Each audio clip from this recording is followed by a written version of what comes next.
आपको याद होगा मैंने कुछ महीने पहले ही बता दिया था कि केंद्र सरकार सत्येंद्र जैन को एक फर्जी केस में गिरफ्तार करने वाली है। मुझे बहुत ही विश्वसनीय सूत्रों से यह पता चला था। कल उन्हीं सूत्रों से सूचना मिली है कि अगले कुछ दिनों में केंद्र सरकार मनीष सिसोदिया को भी गिरफ्तार करने जा रही है। पता चला है कि केंद्र सरकार ने सभी जांच एजेंसीज को मनीष सिसोदिया के खिलाफ कोई ना कोई फर्जी केस तैयार करने को कहा है।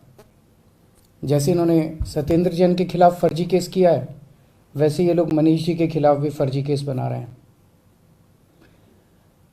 मनीष सिसोदिया भारत की शिक्षा क्रांति के जनक हैं। आजाद भारत के इतिहास के शायद वो सबसे बेहतरीन शिक्षा मंत्री हैं। सरकारी स्कूलों में पहले गरीबों के बच्चों को 3rd क्लास शिक्षा मिलती थी। दिल्ली के सरकारी स्कूलों में 18 लाख बच्चे पढ़ते हैं। इन सभी बच्चों का भविष्य अंधकार में था। मनीष जी ने इन बच्चों को अच्छे और सुनहरी भविष्य की उम्मीद दी है। मनीष जी ने इनके माता पिता की आंखों में चमक दी है। आज मैं उन 18 लाख बच्चों से पूछना चाहता हूं, बच्चों, क्या आपके मनीष सिसोदिया भ्रष्ट हैं? मैं उनके माता पिता से पूछना चाहता हूं कि ये लोग आपके मनीष सिसोदिया को भ्रष्ट कह रहे हैं, आपको क्या लगता है? मनीष सिसोदिया ने ना केवल दिल्ली बल्कि पूरे देश के गरीब बच्चों को उम्मीद दी है कि उनके स्कूल भी बदल सकते हैं। दिल्ली की शिक्षा क्रांति की धमक केवल भारत में ही नहीं, आज पूरी दुनिया में गूंज रही है। पूरी दुनिया के देशों से दिल्ली सरकार के पास निमंत्रण आ रहे हैं, हमें भी हैप्पीनेस क्लास सिखाओ, हमें भी एंटरप्रेन्योरशिप क्लास सिखाओ। मनीष जी ने पूरी दुनिया में भारत का नाम रोशन किया है। ऐसे व्यक्ति को जेल में डालना चाहिए या उन्हें पूरे देश के स्कूलों को ठीक करने की जिम्मेदारी देनी चाहिए। मुझे ऐसा लगता है कि सत्येंद्र जैन और मनीष सिसोदिया को फर्जी मामलों में जेल में डाल के दरअसल ये लोग दिल्ली में शिक्षा और स्वास्थ्य के क्षेत्र में जो अच्छे काम हो रहे हैं ना, उन्हें रोकना चाहते हैं। पर चिंता मत कीजिए, मैं ऐसा कभी नहीं होने दूंगा। सभी अच्छे काम चलते रहेंगे। मैं हमेशा कहता हूं, मुझे राजनीति करनी नहीं आती।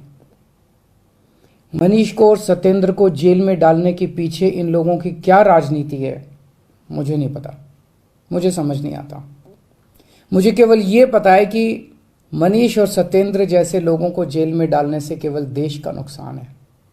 अगर मनीष और सत्येंद्र भ्रष्ट हैं तो फिर ईमानदार कौन है?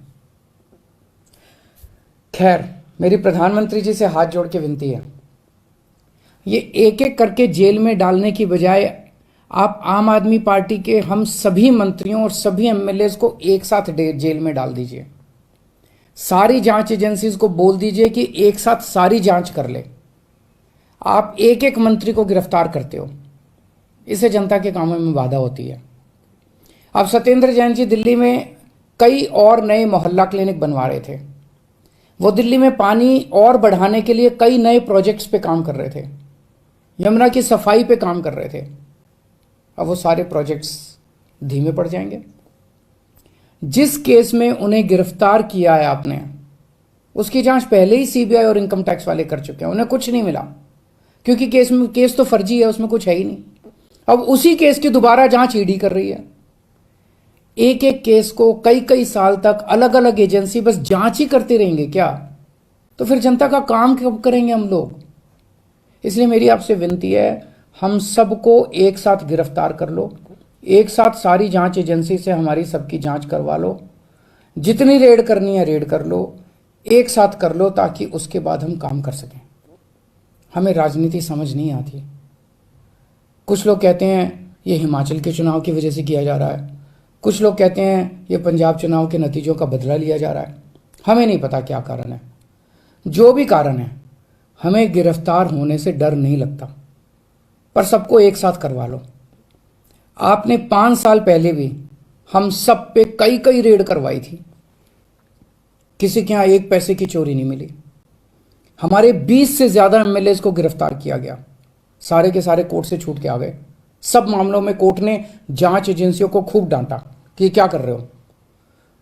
आज हम हर जगह गर्व के साथ मजाक में कहते हैं कि हम सब लोग मोदी जी से ईमानदारी का सर्टिफिकेट लेके आए हैं। अब फिर से ये जेल जेल का गेम शुरू हो गया। तो हमारी आपसे हाथ जोड़ के बस एक विनती है, हम सबको एक साथ गिरफ्तार करके सारी जांच करवा लीजिए। मुझे पूरा विश्वास है एक बार फिर से हम आपसे देश की सबसे ईमानदार और देशभक्त पार्टी का सर्टिफिकेट लेके जाएंगे।